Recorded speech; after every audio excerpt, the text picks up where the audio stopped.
Welcome back to another episode of the Block Runner Podcast. I'm your host, William, always here with your co-host, Iman. What's going on, dude? And on the sticks, we got TJ. Hello. And we got joining us today, Gansy, founder and CEO of RareSat Society. Thank you for joining us, Gansy. Yeah, thanks for having me, guys. All right. So RareSats. Yeah, man, we've been It's a big deal. We've been, I guess, what's the word? I guess exposed to it pretty early as well. And we heard your name, or the organization's name, I guess, being thrown around a lot about how involved you guys were in like the early, I guess, discovery and in distribution of this new, class of assets within the Ordinals ecosystem, right? So we definitely always like targeted you as like, kind of come on and explain like the origins of how this whole thing even like originated as a concept. And we know it stems from Casey Rodimer's like Ordinal theory. Correct. He kind of identified like the first classifications of them, but it's obviously expanding, and the market really seems to like the idea of this new rarity component that's all on chain, right? Yeah. And we do too, because we have our own ideas behind how like the blockchain needs to be leveraged a little bit more heavily as far as like its data provisions and what can be done with it. Yeah. So yeah, if you can, man, just kind of give us an introduction about yourself and how you got into Web3 in general, or Bitcoin, how you got to the ordinal space, and then what led you to want to start hunting these sats.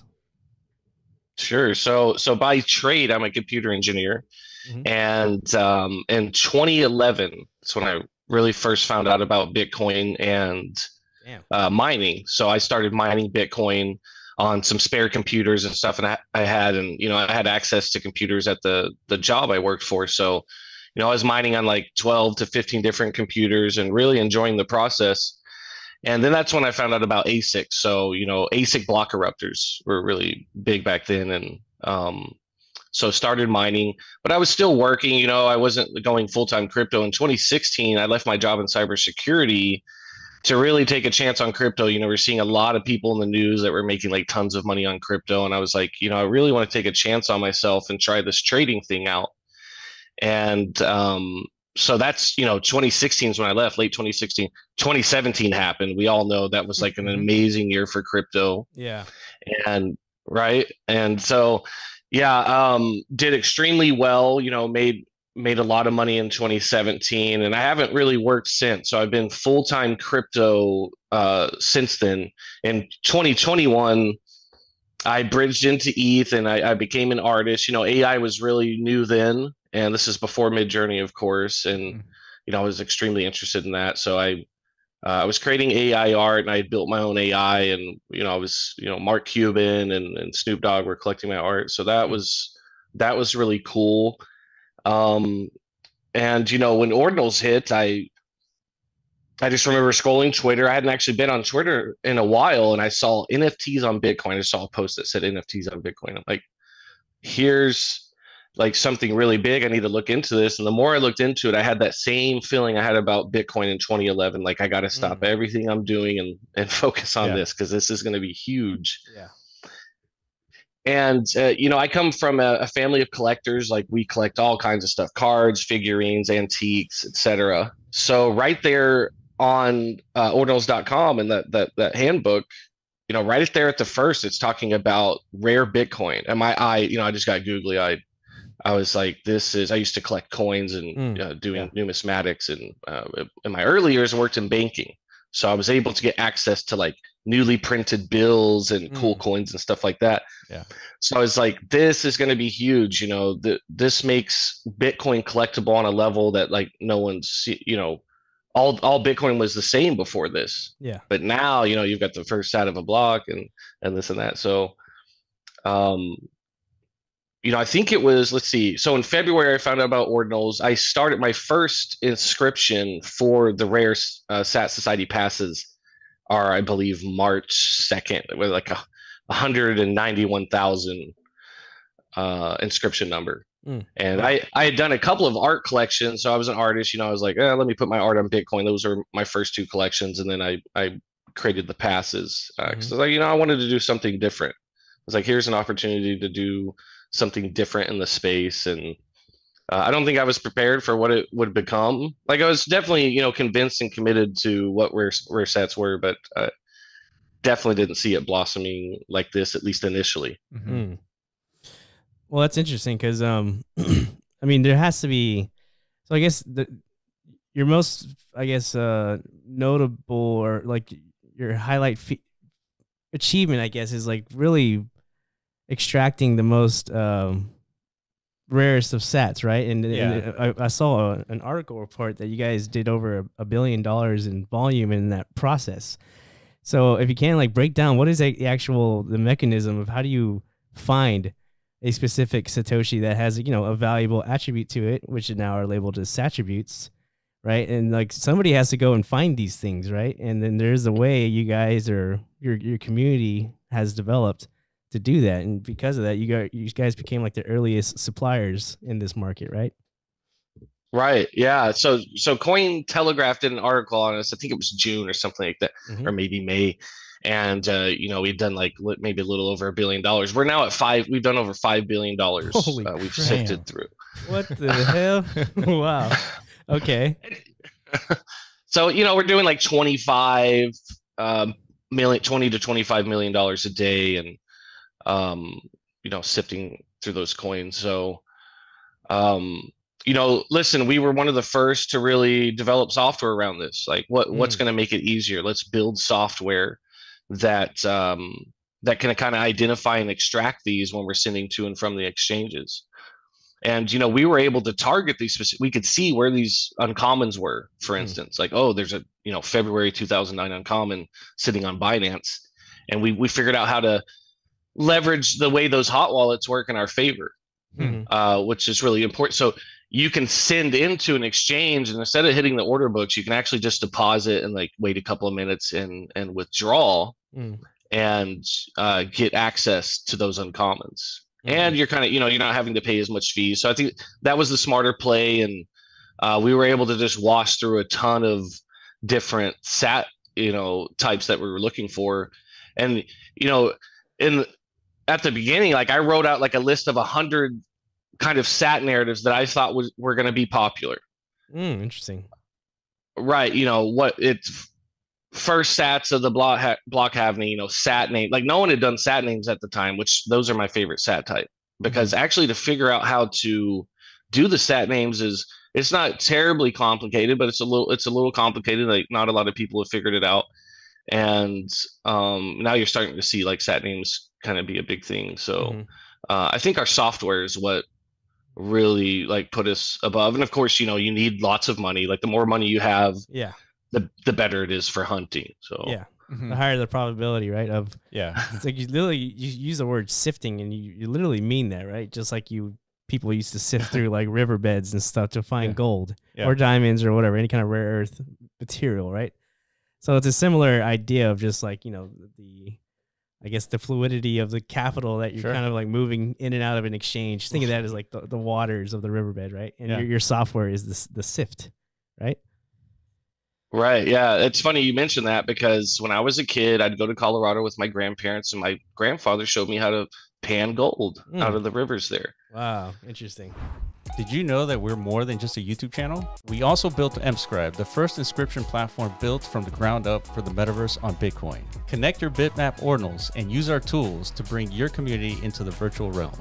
Support us by joining the movement at mscribe.io. Like, comment, and subscribe for the latest alpha. Back to the video. Yeah. So did you start like when as soon as you decided to like sift through all these Satoshis? Did you start with $25 million and that's how you started? You start with $1,000, or how did this like first begin? Yeah. So, shout out to Nolish, because Nolish was really the first group I found. I was like, I had this idea, we had rare sats from Casey Rodamore, and I kind of had an idea of like what RSS was going to be, but still discovering it. And I found, Nolish was really kind of the first sat hunter. But he wasn't doing large. I mean, he was doing large volume, but not like crazy large volume. And I remember actually the first day that I hunted, I found 2 uncommons. So I was like thrilled. Wow. I was like, this is crazy. I wasn't using a ton of Bitcoin. I was using, I think, just to test it out. I use like a Bitcoin or something like that. Yeah. So, you know, we found we had a hunter that was dedicated, and at the time, this was maybe mid March, like Right. mid to late March. He, you know, our official hunter, he already found 400 to 500 uncommons, Wow. which was, I mean, unreal. You know, we were already starting off on a really great leg. How many And- exist again? Just to remind the audience of these uncommon sets in total, or I guess like the theoretical Yeah. cap of them. Sure. So the theoretical cap is like 6.9 million, and Okay. right now there's, you know, it's for every block. So if you go to mempool.space and look at the current block number, it's like whatever 808,000. Mm-hmm. Yeah. So yeah, that's where we're at now. But 6.9 million. Okay. Yeah, I mean that's. I mean, That's a good number. It is a good number. It's rare. Yeah, and I guess it's the exclusivity of, like, I guess anybody can become a hunter, right? But I guess it's not like maybe not like economically feasible if you just don't have like the right capital base. And Yeah. Eventually, I mean, sending the money into the exchange, I think, I mean, you're still, you got to have a lot of money to do this, right? Because eventually you're going to run out of money paying the fees, right? Yeah, If you're starting with $1,000, I mean, you're not going to get anywhere, yeah, exactly. right? So there is a little bit of that. Like, how many people do you think, or organizations, are you aware of that are actively doing what you guys are doing? so, you know, obviously, you know, we've been in contact with like a lot of big mining pools at this time. For instance, F2 pool, we know they had a huge collection, and I know Danny DZ has a good operation going over there, but yeah, you have to have a lot of money because it's not worth it. I had someone jump on my Discord the other day, and they're like, "I've given up on hunting." Well, at this point, they've got it down to a science, and a lot of this is automated now. You know, the bot will send, it'll, you know, it knows what to extract, it sends the money back through the API. So you're really at a disadvantage unless you have like a couple $1 million. I don't think it's worth it. So interesting. How's like the market value, you know, reacted to these, specifically the uncommons? I guess I'm imagining when you first discovered like the earliest ones, you know, the circulating supply was very limited. So you know, it's more of like it's like a B2B type situation. Like, how do you contact like customers or interested parties who want to, I guess, obtain these assets that you're finding? Well, since we were really the biggest operation, like, you know, people just knew to come to us. You know, my DMs were getting blown up every day. And as far as market value, you know, these were going for just a 2023 uncommon was going for $1,000 to $1,500. So like 5x what they are now. Yeah. Yeah. That's insane. I mean, that's a lot of money for Satoshi. Did you know that we're more than just a YouTube channel? We also built MetaZone, the first app store for the metaverse. Buy, sell, and explore a new class of digital assets like our flagship game, Rovi.ai. Support us by collecting your digital assets through MetaZone at metazone.io. Like, comment, and subscribe to stay updated. Back to the video. So what were the use cases for these sats? Were they essentially just for art inscriptions, or like what were the market like? What are they trying to do? Is it art or just collect and kind of like, you know, is the idea to just hodl these things? Yeah. Because as more and more, I guess, are in the possession, you know, and outside of the exchanges, the extractable supply, right? Right. Then you know, theoretically, no matter what utility gets, like, you know, implemented down the line, leveraging these assets, right? Like, you know, it's going to increase the value over time, right? So right. What do you see, like, the demand for it as of right now? Is it mostly just people who want to obtain and hold the possession of these assets, or do they immediately want to use them for some sort of utility purpose? You know, I think over time I saw a healthy balance of both. You know, we supplied a lot of sats in the beginning. So a lot of these projects, these early projects that were on like whatever block 78s and uncommons, a lot of those were from us. And, you know, it was people that saw, you know, this is a unique way to market my project, like to put them on these interesting sats. But we also had big collectors. We had people that, you know, wanted to keep them virgin, so to speak. They didn't want to inscribe on them. They just wanted to collect them, and they saw the value. And, you know, look, it's a finite supply. And so, yeah, I've seen I think in the beginning it was mostly people inscribing, but now you have like, with these P2P marketplaces coming out, you have people that are just collecting. Do you need to have a specific wallet to identify these sats? Like, make sure you don't spend them in a UTXO. Yeah, I would say, the best implementation for those features that you just mentioned are going to be Magisat and Satting. I think, they don't spend your special sats, which is really cool. They'll kind of protect your balance, so you don't have to worry about spending them. But in the early days, it was Sparrow. You had to know what you're doing. You had to know how to peel these off, and yeah. So yeah, the early days you have to like identify the UTXO and make sure that when you're spending a UTXO, it's not the one with the rare sat. So it must have been like a real pain in the ass to like really maintain like this structure, and then have people like go and look for these rare sats, and then you'd have to tell them like, okay, you're gonna potentially you're buying this for $1,500 using Sparrow, but you have to like know which UTXO it's in and make sure you don't spend it, right? That's pretty much how it went.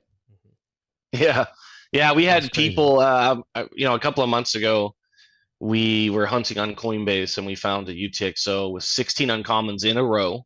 So we knew this was probably a hunter that accidentally spent, his uncommons, and we ended up getting them. And damn.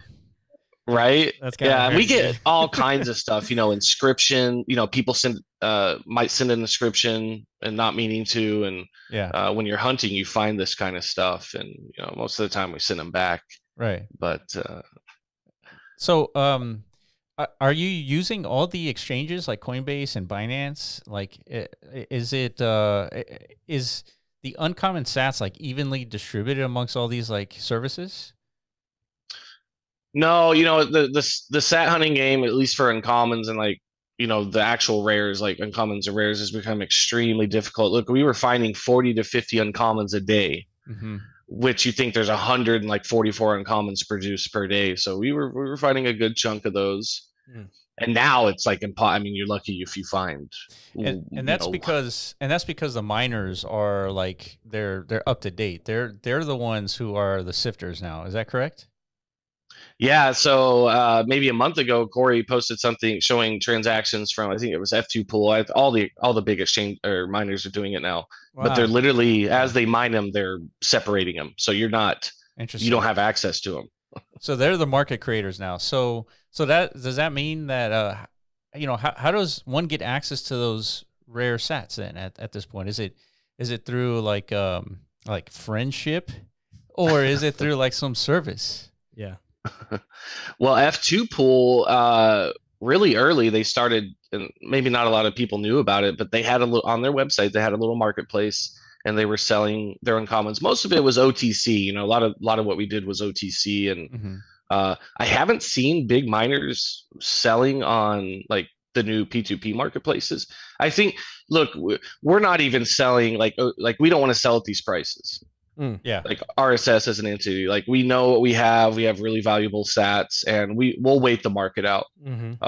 So we did a lot of sells. We sold like $2.5 million worth of sats in the first 5 to 6 months. Sure. Wow. Yeah. That's really good. That's crazy good. So how do you maintain sort of interest in like rare sats when, let's say for example, like you guys are so early and you've collected so many of these rare sats? Like, isn't there some sort of, I don't know, burden to like maintain supply so that there's interest in these rare sats? Or like you're saying, it's just you guys are taking the position of not selling until the market, gets, significantly better. So how do you balance that? Well, that's a great question. And it was really difficult a couple of months in. I was thinking to myself, because, we're selling to so many, we're really the only place you could get them, right, unless you were a hunter.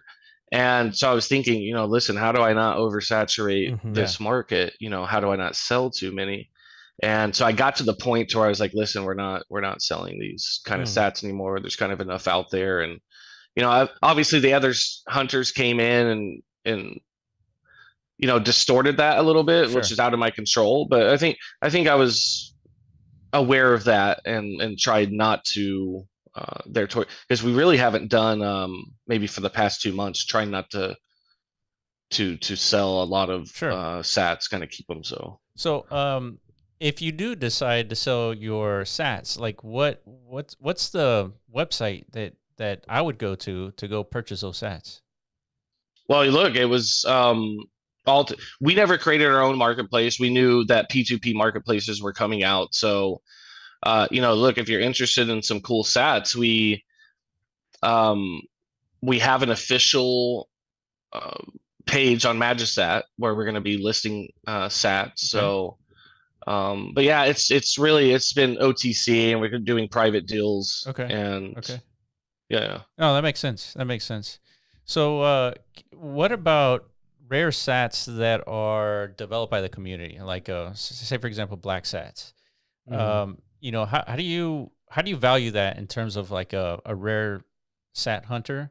Do you go and look for those things that get market traction, or there's got to be some kind of like threshold point, right? Yeah, how do you decide? Yeah, how do you decide that a rare sat that has been developed by the community, like that's the one that you should go after? Well, not sure if you guys knew this, but Black God from Classified came to me and he said, "Listen, I think this last sat of the block could be really big." We were the first ones to get them, so me and Black God worked on that together to produce this black sat narrative. Okay. And then our software was really easy. Like uncommon -1, it was really easy for us to find them. And I'm a huge fan. That's what I think. Every Satoshi has a story to tell, and I think that's what makes the sat narratives really, really unique. Yeah. So we totally support these new narratives coming into the marketplace, and there's going to be so many look, this next year is the election. Like, think about all the political dates, and in the early days, you get people reaching, "Hey, I want my kid's name as a sat name, or the day I was married," and stuff like that. So that's all going to be relevant. Yeah. And Satology is moving into that space, and I'm really excited to see what they do. That's the first time I heard that word. You like that? And it makes sense. Yeah. Yeah, I like that.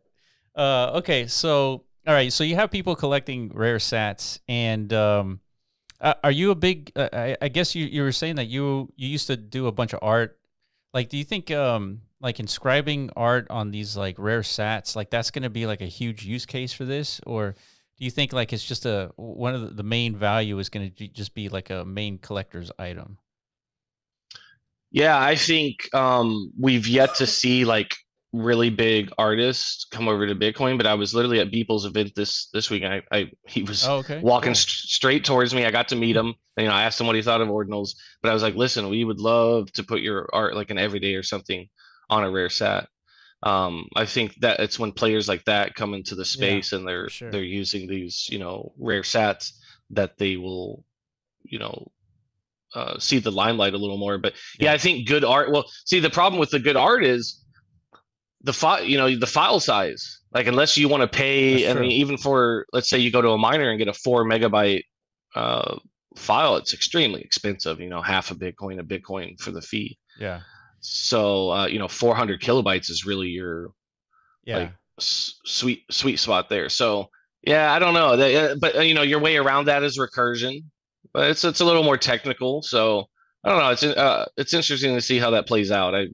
Yeah, that's a good point. So basically, with recursion, let's say if you have a file size too big, you break your picture up into 4 pieces, and you put the recursive inscription on the rare sat.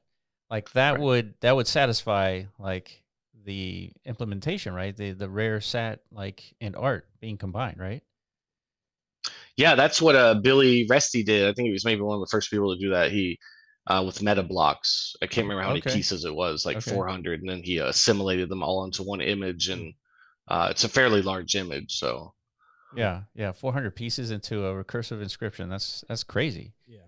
What was people's reaction, by the way, to when I'm sure you had to kind of break down to him not just the rare sats thing, but ordinals. Like, did he show any interest in that, or is he like, nah, man, I'm sticking to ETH? Yeah, it was kind of that. He's so busy, so you get limited time with him. But he was kind of like, listen, I guess he had just talked to ZK the week before, so he was kind of getting orange pilled a little bit. Yeah. And so I explained to him what the rare stats was. Try not to get too into. You'll lose somebody kind of quick if they're not in the Ordinals ecosystem on the rare stats. But showing them that there's value and there's this stratification of Satoshis that's unlike any other chain. I think he's interested. I mean, he wouldn't be entertaining those conversations if you. So I think he's still very much ETH. Like that was a CryptoPunks event I went to. So he's very much still in the ETH ecosystem. I mean, that's where he made his buck. So you can't fault him for. Yeah. I mean, he made $69 million off of one NFT. So correct. Yeah. NFT. So it's like, I feel like, I mean, if you had enough time with Beeple, I think he would quickly understand like the value of like inscribing art onto Bitcoin, and him making $69 million on ETH and Bitcoin being 2.5 times the size in terms of market cap. I feel like it's a no brainer for people to be doing this over here. As far as just pitching him like the basically just like the economics of it, like as far as the decision. Well, and then also I guess you could piggyback on that with like the provenance of having your art exist on of course the most I think about this. So right now that art, that $69 million art, it sits on IPFS, I believe. Correct. Right. I mean, somebody's most likely, somebody's paying the bill there, right? Right. It's probably Beeple paying the bill. I mean, he might not even know, to be honest. Like the internal workings of like how these. A lot of people don't. Yeah. I didn't even know until recently. Like that's actually. Until this whole like the digital artifact narrative really started to permeate through Ordinals, and like that is like one of the main value adds that I think is being like identified from this whole ecosystem. Is like, hold on, it's like, dude, this Beeple thing is a big deal, right? Because he's doing everydays, right? What if an everyday was just like a regular inscription, and you had the one inscription, after 100 days, 100 inscriptions, we recursively inscribe all 100 onto one collage, like a collage, which is what his $69 million. Yeah, it's the exact same thing. That is cool. Yeah, that's a good idea. Ooh, that's a great idea, dude. You gotta get that number find out. Him again, dude. Find him again. Pitch him that idea. It's brilliant, dude. Because each of these inscriptions are going to be valuable onto themselves, but the one that brings them all together by Beeple, because we can all put it together ourselves too, but it's not from Beeple. Correct. I think, dude, that's such a good narrative for him. Yeah, so I think, somebody like Beeple, I think he's probably like the biggest fish you could kind of like go after. So yeah, I think for sure we're gonna have to onboard some more like little fish first, that's just true. to kind of like let's deploy something like that. Yeah, which there's already plenty of experimentation happening, right? So I think just this art space overall just has to gain a little bit more traction. Yeah. And prove it's like our whole market in general, right? Like this whole building on Bitcoin space, we have to kind of prove ourselves, I think, a little bit further, right, before you get the interest of these big names, right? And we saw it with the NFTs and on ETH, like it was a very organic beginnings. Yeah, Beeple came after NBA Top Shots. Yeah, I don't know if that was a thing that like convinced it didn't, but like NBA's in, like some celebrities are in. It's like okay, let me dabble. Yeah, and that's something that I really like about the rare sats, because you're introducing a new vertical to like this already, like we've already done the whole art thing on chain once, right? That was kind of like the huge mania of the last cycle. Yeah, and so like me and Will always ask ourselves like, Ordinals are cool and everything, and like the narrative of all this existing on Bitcoin is a big deal, but like will the same like retail demographic that's already been exposed to like digital art, will they see value in that again, considering the whole sector of NFTs is down like 99%, will they buy in, and maybe, or will they need something new, like this new idea of there's rarity that has been extracted from the blockchain and is now like imbued within this art itself, right? And so there's a lot more of a narrative pitch there. How do you think about that? And how do you support this narrative? Yeah, look, I think like you said, we need to onboard these smaller artists, so like the bigger artists notice. And I think you said it perfectly. It's a no-brainer that these guys and gals are going to come over to Bitcoin. It's there's so much innovation happening on this chain, and it's so different, like the immutability and the Ordinals protocol is really interesting. And I think, the backbone of that is the rare sats. Like, that's a canvas. How am I going to put my art on an interesting canvas? Oh, this is a 2009. This was mined by Satoshi himself. It's ancient. It's at the first of, Bitcoin's existence. So I think that means a lot to people. Yeah. Yeah, that's true. I think that's the best way to explain it, is the canvas, right? So you have a little bit, like a generic canvas, or do you go for the more rare canvas? Yeah. Right. It's just a matter of like accessibility. As long as these artists know that they can go and get a rare canvas, then yeah, I think you could have, a lot of interest from like these like big name artists. So what's your take, Gansy, on like what's going on with like the fungible tokens on Bitcoin? Do you partake in these like discussions, or are you essentially hands off on, this kind of stuff? Yeah, I try to be involved as much as I can. I was a huge collector of BRC20s from, pretty much day one, when Ordi came out, and we have our own token. I think I'm waiting for them to develop a little bit more, because you can't really do anything with them now. Yeah. And then of course the runes debate, and I mean there's a ton of, there's ORC and BRC and ARC, so just kind of waiting for the, some a little more clarity on that. But definitely a huge collector of BRC20 and waiting it out. So yeah, clarity is a big thing. I mean, we were talking to the founders of Ordinals Wallet earlier today, and clarity is like the single most like biggest takeaway from that conversation is it's better to be building on the same platform everyone else is building, right? This fragmentation thing is not going to work. Yeah. And so when it comes to fungible tokens, there needs to be a standard that we collectively agree on, and we build off of something that's like a little bit more programmability capability, and it still maintains that provenance, right? So yeah, what's your take on like the whole rare sats thing is built on the ordinal theory. Runes is something completely different. Like, do you have any like input on that? Is it actually more useful, or what's your overall kind of like perception of runes? Yeah, I'm kind of like you. I'm like, decide on something and let's build from there. Of course, I have a ton of BRC20, so it'd be kind of, kind of crappy if that wasn't the implementation people went with. But I mean, that's the gamble you take when you're in such a, burgeoning space like this. It's so yeah, hopefully they figure it out. Like, I'm kind of on the sidelines with runes. I haven't. I deployed a couple of tokens on OW just in case. But until they come out with something official, I don't want to deploy tokens or collect tokens on runes yet until there's more clarity. So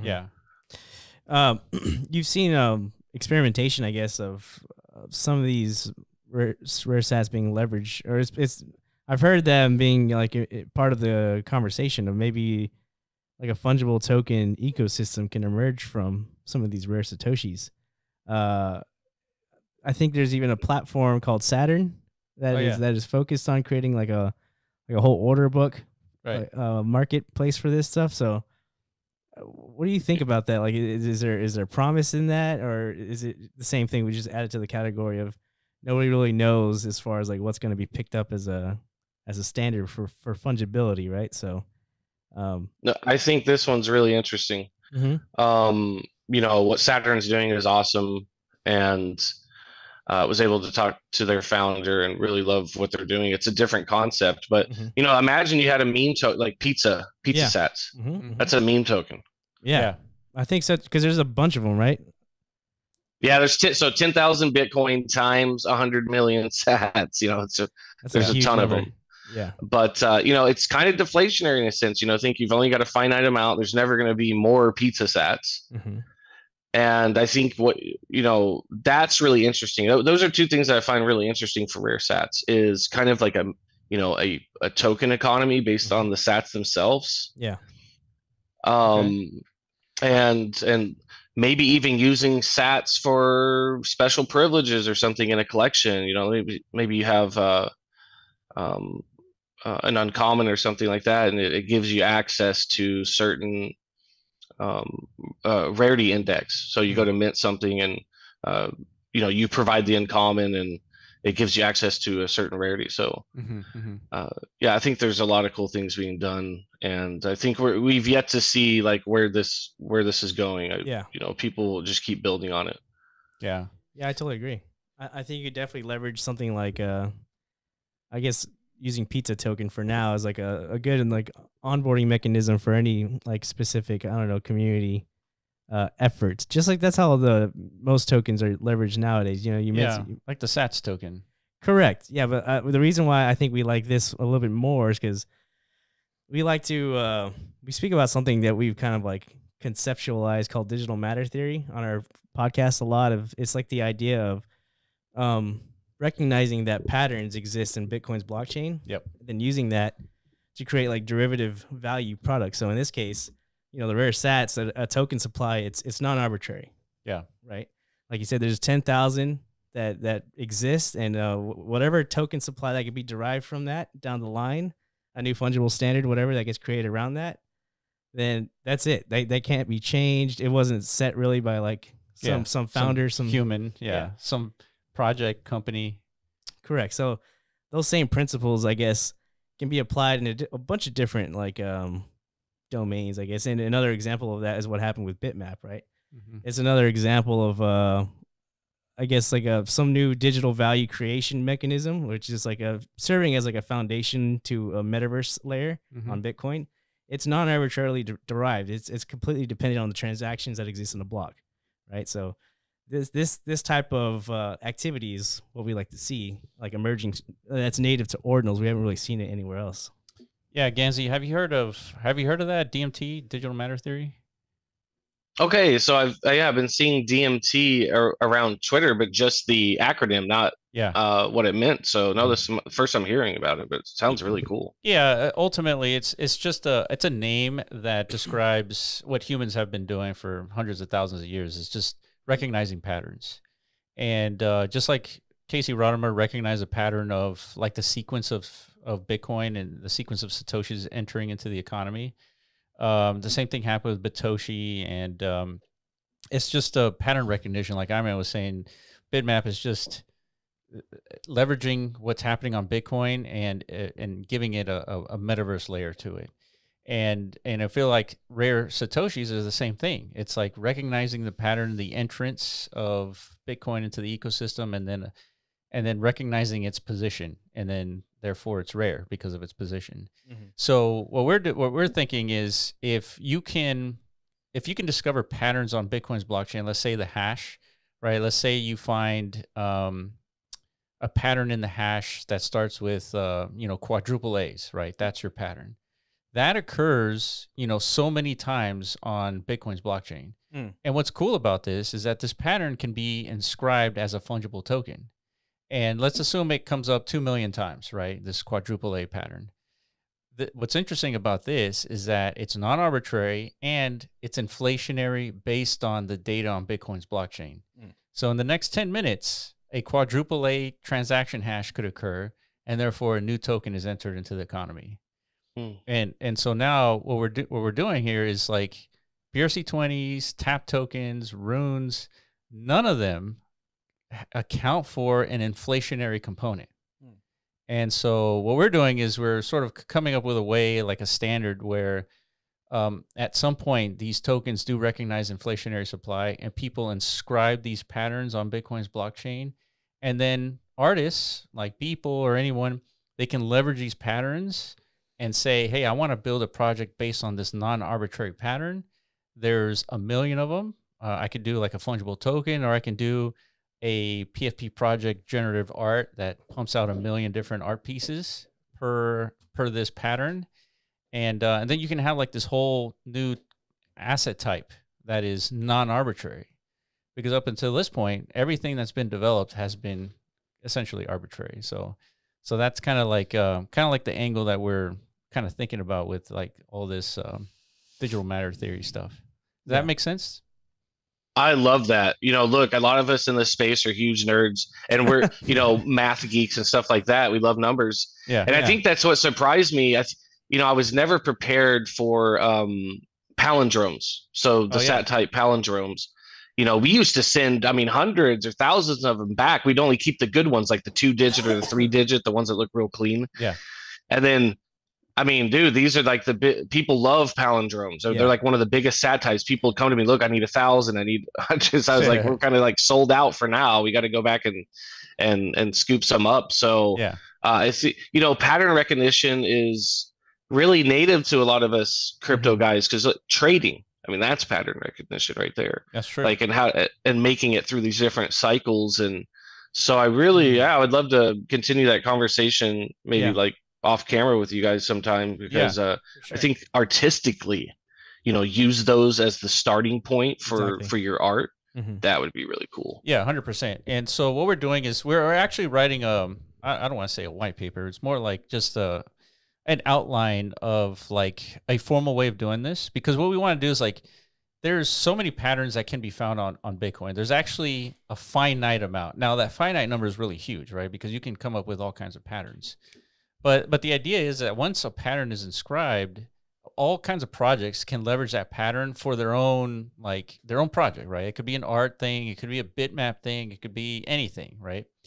And so what you would have is like essentially as many cryptocurrencies as there are out there, that's each of them is their own project. You can have an equal amount of projects pointing to these patterns, creating their own little thing, right? Art, bitmap, thing, whatever, game. Yeah. And so the difference is that outside of this whole concept, every single cryptocurrency has been built based off these arbitrary points, right? Come up from humans, right? Human brains. Yeah. But now we have projects in like the future, right? Once this is implemented. Well, now we have projects making the same thing, but based on non-arbitrary patterns, that you can find on Bitcoin. And so even though there's going to be, tons of patterns, there will be even more projects leveraging those patterns because of the narrative. It's like, this is my PFP project, but it's non-arbitrary. It's based off this pattern. Yeah. And so like, that's kind of how we're seeing things. Yeah. And it definitely solves, I think, some problems we've been seeing with like, some of these OG NFT collections. There seems to be like there's definitely no perfect strategy as far as like, when do you introduce a new like supply? Yeah. Like we've seen like Azuki's kind of fail at that. It's like, oh, we're going to drop our second wave of NFTs, and they completely cater. Yeah. Or crater, I guess, like the value of everything. Right. So it kind of removes that expectation of like, these artists having to, I guess, figure out sensitive economics in their ecosystems, within their own ecosystem. Right. It's a set from the beginning, based on these non-arbitrary, I guess, parameters that are derived from the data of Bitcoin. Yeah. Right. And then the community can either choose to align or disalign with that already preset parameter. Right. It's like, oh, I know under this specific like scheme of patterns that are going to exist, I kind of have an idea as far as like a ratio or like a rate of introduction. Right. Yeah. I know like within a year, there's probably going to be 1,000 new, mintable art pieces. That's right. And in this other project, within a year, there might be 100,000, right? So I get to choose which one do I want to be a part of. Right? Yeah. You don't have to worry about like down the line, the creators are going to just, drop an unexpected bomb on you, Yeah. Imagine if Azuki, right, they had an inflationary supply for their art, right? And it was like one every, 10 minutes, just like one art piece per block, right? That means that they would have like some sort of like recurrent income to a certain extent, because people are wanting to get into that ecosystem, right? And there wouldn't be any pushback from the community, like you're saying, because they knew the rate of inflation. They knew that that's how it was going to expand. So I think with this concept, now we have like an expansionary rather than inflationary. Inflationary is like a little bit more arbitrary. Yeah, it's derogatory, but it's also arbitrary, because like you set an inflationary point, right? Oh yeah. With a pattern, it's like it expands, right? So yeah, it's definitely a nerd talk. But yeah, it's an umbrella narrative. I guess we're attempting to cook up here, and we definitely we want to collaborate with any ecosystem like the rare sats and like bitmaps and ordinals in general. Is like, I feel like this is the umbrella narrative we could all support, right? Because I think this is like uniquely. It's uniquely to Bitcoin. Yeah, like this, and yeah, I've been trying to figure out like why is this stuff so fun and engaging? Yeah. I feel like we're tapping into that. It's this like digital matter creation mechanism, right? We're riding on the wave of, you know, the future here with Bitcoin, and I mean, this is all very new, and you know, this kind of what we're creating with Ordinals is like kind of a new layer of the internet, you know, like this. Was very excited for it, but you guys were touching on, you know, inflationary and deflationary and umbrella terms, and I think, you know, we over the past 6 months we wanted to educate people on, you know, what these rare sats are and stuff. So I just want to distinguish for the audience, you know, what's that different, like they kind of get put into one umbrella term, like all the sats, which not all of them are rare. So you know, the true rare sats are just, you know, it's right there in the handbook, the uncommon, rare, epic, and legendary and mythic, which of course we'll never see the mythic. Yep. Because it's unspendable in the Genesis block, and you know, a legendary will not be produced until another 10 years. So right now we've only got 3 rare types, you know, uncommon, rare, and epic. So you know, block 78s are those rare, you know, there's 5 billion of them, you know, whatever X amount are in circulations. Those aren't rare, but they're still very cool. Block 9, same story. So yeah, I think they get grouped into the umbrella term, but I think just to kind of delineate that, you know, the rares are really inflationary up to a certain point, right? Until the end of mining, because they're every 10 minutes, you've got a new uncommon coming in. But it's, you know, it's a true finite supply, and those older ones are deflationary because as more get inscribed, like that supply dwindles. So who holds all the epics? From the last I checked, and maybe this changed, or if my memory serves me right, I think there's 2 in Bitfinex. Okay. So yeah, because it's 3 of them. So it's just hanging out in there, right? It's like nobody owns it. I mean, it's in their pool, in other words. Yeah, it's buried in a cold wallet, from what I remember. Okay. It was unattainable. Okay. And so there's 2 there, and you said the other one was where? I don't know where the third one is. It could. I do not remember. I remember 2 of them were in an exchange cold wallet. Yeah, I guess once you let's say you were able to get your hands on one of these, I guess you just hold on to this one, right?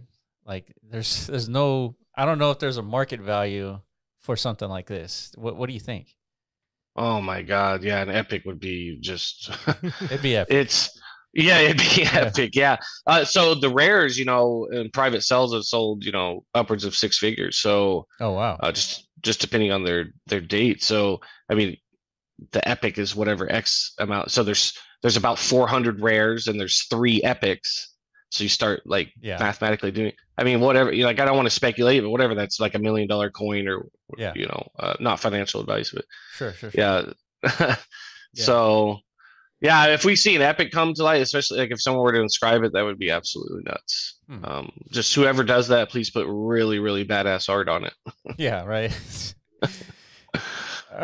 Okay, so all right, we've been talking about DMT and like pattern recognition. That's what rare sats is. You know, we got like hooked into this whole metaverse thing a long time ago. We got introduced into bitmaps very early on. When we talked about bitmaps, it was like there's only 300 inscriptions. And then as soon as we talked about it, it kind of blew up. In 17 days, it minted out. Is there any angle that like the, I guess, bitmap community can leverage like with rare sats that you can kind of think of? Does it make sense to like inscribe parcels with rare sats? Like what's like, you know, what's something cool to you in relation to bitmap and rare sats? So I, you know, was a huge fan of bitmaps when they first came out, and I think putting the bitmaps on rare sats is awesome. There's not that many. Like if you go filter on, and I bought some. I've got some like the block 9s. I think there's only like 1 or 2. Maybe there's more now. Uncommon bitmaps. And those were probably random. Those were probably randomly inscribed on common sats, I think. Well, the first guy who did it, they got the uncommon for me, and then he went and inscribed it. Okay. Whatever, it's a late block, of course, but I love the bitmap idea. I think bringing the metaverse and I mean it's so new, and there's not much you can do, but people are just building like really crazy stuff. So Yeah. uh, yeah, put them on rare sats. Like the more they're on 78s, it just it just adds to the value in my opinion. Yeah, it seems to make the most sense. I mean, the reason why we like the metaverse so much is because it's very broad, right? Like when you're in DeFi, it's only like financial stuff, right? But and the same goes with, like with any like vertical in cryptocurrency. But metaverse, it's like it can be everything, DeFi, art, like all kinds of stuff. Yeah. And so there's like a ton of upside, like from the context of like bitmap, and it introduces a new kind of ideas that everyone starts at the same point, right? And it's completely decentralized, nobody owns it. So yeah, I could see the rare sets too also being incorporated once we start to actually see like more, I guess, Web3 game development happening in this Bitcoin space. Right now it's very challenging. Right, Yeah. we just talked to Ben Charbit from Life Beyond. that's right. That's one of Animoca's like flagship titles, IPs that they've ported over to Bitcoin, and they made the statement of they want to create the first metaverse ecosystem token on That's Bitcoin. Right, it's a big claim, right? And so I think once more and more Web3 game titles start to experiment in this space, I could definitely see how you can create like a little game economy around leveraging some of these rare sats. Yeah, 100%. Yeah. Yeah, if you're making like a game asset and you put that asset on a rare sat, I mean that's like Yeah, or like it's part of like a recipe, right? Of you got to craft some type of item within the game. Now we're talking. One of That's the one of the necessary components is like some rare sats. Maybe not all of it. It's just throw in some rare sats, dude. Yeah. With this other metal thing that we found. Yeah. And then you got yourself a cool sword, right? You Right. got a pizza sword. You know what I mean? Whatever. Like this is the thing. Like you can go crazy with this stuff, right? It's gonna be it's always up to the developers, of course, to adopt and to experiment and to implement, right? And this is where markets are created as a result of that. Yeah, that's such an interesting angle because rare sats makes things a little bit more tangible because they're an actual Satoshi. An inscription is different. It's like an idea on top of a Satoshi. Yeah. Right. It's like a virtual item on top of a Satoshi. And so if you can, as a developer, if you can leverage like the rare sats concept and like inject that into your game mechanics, like I feel like you're adding some tangibility to what you're doing. Like For sure. it's a little bit more harder or sound. Well, they feel like true digital commodities, Yeah. right? Not that like because of they're rooted in non-arbitrary like sourcing, right? Yeah. This isn't like something that's pulled out of this nothingness space. Like they're there. Yeah. That's you gotta why go get them. Yeah, that's why we're so bullish on this whole idea of DMT is because it's non-arbitrary, right?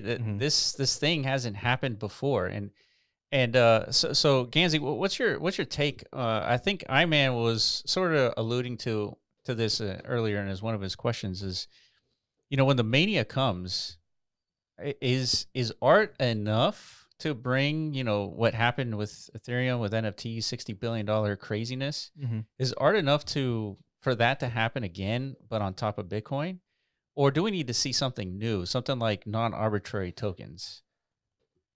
I think that we need to see something new. I mean, to really distinguish ourselves, because look, we don't want to just have Bitcoin be ETH all over again. Like that would be boring. Yeah. Like I think what was really cool about Ordinals in the first couple of months is, I mean, look, we still have no royalties. I mean, that's right. People are really serious about that, having it all go to the creator or the seller or whatever. So, of course, there's platform fees and stuff, but I mean, it's not like OpenSea where you can charge 10%. But I wanted to say what you guys were touching on earlier with the game assets is, I'm sure you've heard of Bitcoin machines. Yes.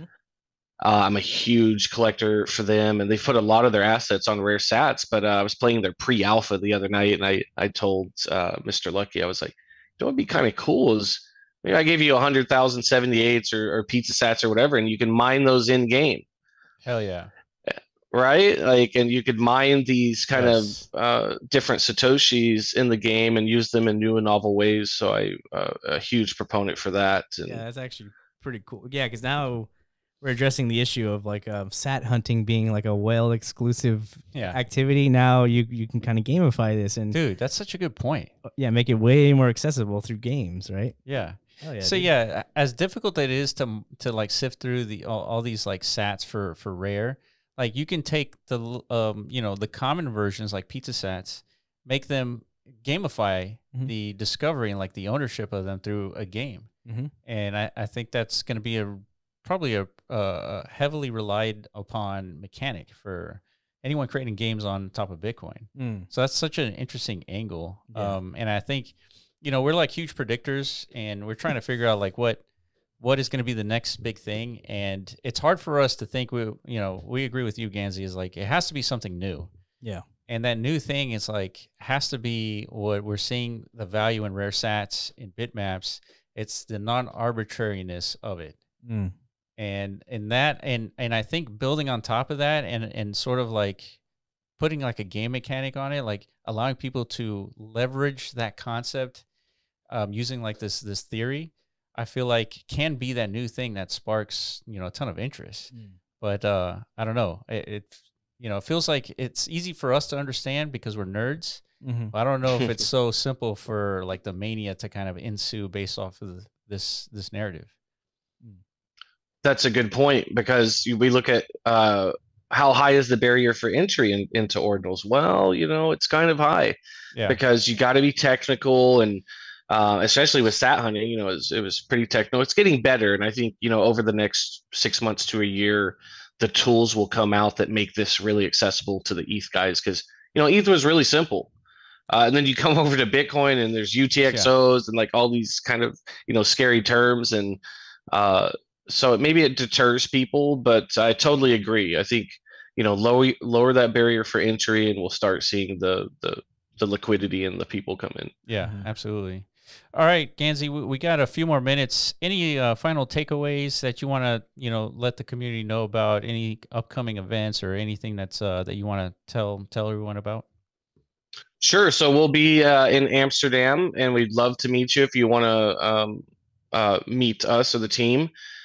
You can reach out to us on Twitter or Discord, and would love to meet you at a coffee shop or something there in Amsterdam and chat it up. Okay. I want to bring attention to the main tools out there for rare sats. So, Magisat is a great marketplace to get, all types of sats. Same with satting. Both of those platforms will allow you to collect, inscribe, check your wallet, all of those things. You have SatX coming out, which is another marketplace. I think they're doing sat lending as well. Satology and Shira, they're building some interesting stuff on the sat narrative side.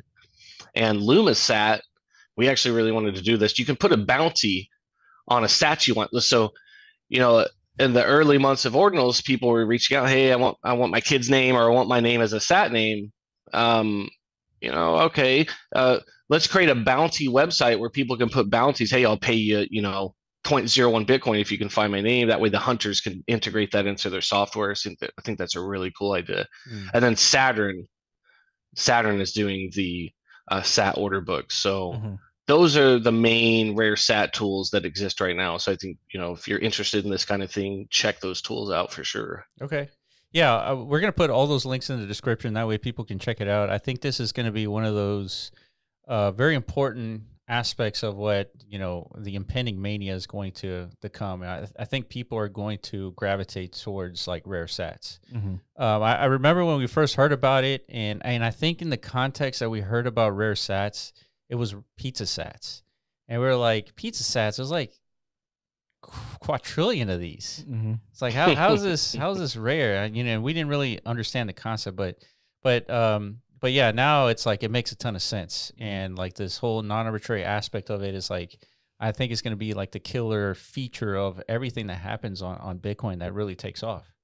Yeah. And I think like the key takeaway, like word of the day that was dropped during this conversation was Canvas. It's like introducing a whole, like a new, like multitude, a new variety of canvases, like not necessarily just for artists, but for game developers, for anybody. Yeah. It's a whole new basis of digital creation, which obviously isn't obvious right now that it holds tremendous value and potential, but I mean, just the pace of developers, rushing to build new tools and in support of this is already indication enough that, there's a bright future for this space for sure. All right. I gotta ask before we leave, do you guys have any rare sats? And if so, which kinds? Well, I went to Satting.io so they have a tool to check my wallet and my inscriptions to see if I had anything rare, and I didn't. My girlfriend, somehow she had like 6 or 7 rare sats. She had like 4 pizza sats. Yeah. And like a couple others. And then she's like actually truly addicted to this rare sat thing. She spends like a large portion of her day on satting, just browsing the marketplace, and she's bought like Hitman sats, and she's just buying sats. Yeah. Just for the funsies, What's a Hitman sat? I think it's like Ross Albright hired a hitman, or allegedly, or something like that. I don't know. Those are cool sats. Yeah, there was like 1,600 Bitcoin he paid, and obviously it was a fake hitman. But those are the Silk Road Hitman sats. And look, I would love to hook you guys up with some sats. We've got a ton of them, and that way you guys have something to kind of collect or inscribe in the future. Dude. Hell yeah, man, that'd be great, dude. I really appreciate that. Yeah, and we would like to do like a giveaway to our community as well. Yeah. Yeah. Well, let me know. We'll collaborate. I got some. We can give away something cool. Sat names are really cool right now. I think that's okay. I've been trying to plant the seed. So okay. Right on. Yeah, let's do that. Let's follow up on Twitter and let's coordinate on that. But Gansy, I appreciate you for showing up and thank again just coming on and like explaining everything to us. It's a huge help. Yeah. It allows us to like explain all this stuff to our audience, like as we go through like our videos and stuff. So this has been really helpful. I really appreciate it, man. Yeah, thank you guys for having me. It was a lot of fun, and look forward to chatting again. Yeah, and if you want to come back on and tell us what happened after the Amsterdam trip, you're more than welcome to join us again. Absolutely, thank you. All right, Gansy, thank you so much, and thank you everybody for watching. Make sure you check out the links in the description and follow Rare Sat Society. And again, thank you guys for watching, and we will catch you in the next podcast. Peace. Later.